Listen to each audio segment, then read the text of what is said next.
اعوذ باللہ من الشیطان الرجیم بسم اللہ الرحمن الرحیم ان اللہ وملائکتہ یصلون علی النبی یا ایہا الذین آمنوا صلوا علیہ وسلموا تسلیما۔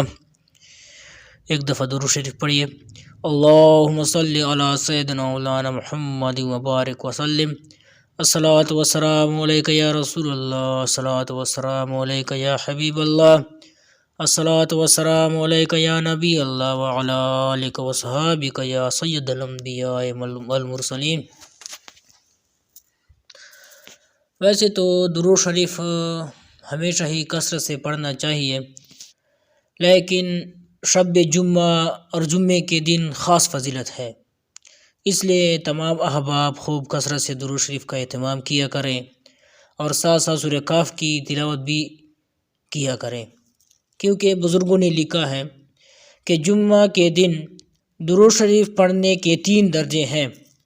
ادنا درجہ یہ ہے کہ کم سے کم 300 مرتبہ درود شریف پڑھے، درمیانہ درجہ یہ ہے کہ 1000 مرتبہ درود شریف پڑھے، اور اعلیٰ درجہ یہ ہے کہ 3000 مرتبہ درود شریف پڑھے۔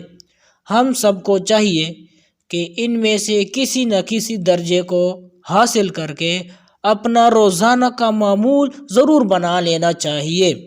اللہ کریم ہم سب کو استقامت کے ساتھ اپنے تمام فرائض و واجبات کو احسن طریقے سے ادا کرنے والا بنا دے، حضور اکرم صلی اللہ علیہ وسلم پر کثرت سے درود و سلام بھیجنے والا بنا دے، اور ہم سب کو اتباع سنت صلی اللہ علیہ وآلہ وسلم کی توفیق عطا فرما کے ہم سب کو اتباع سنت پر زندہ رکھیں، اور ہم سب کو اتباع سنت پر ہی موت عطا فرما دے۔ آمین، اللہم آمین یا رب العالمین۔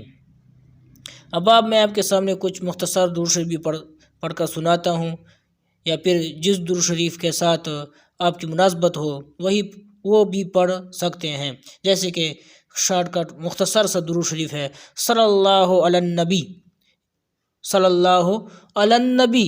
اسی طرح ایک اور درود شریف بھی ہے اللہم صلی علی محمد، یا یہ پڑھ لو صلی اللہ علیہ وسلم یا وصلی اللہ علی النبی الامی۔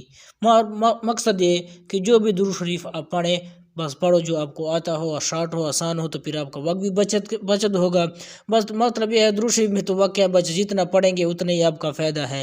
بہرحال اللہ تعالی ہمیں پڑھنے کی توفیق عطا فرمائے۔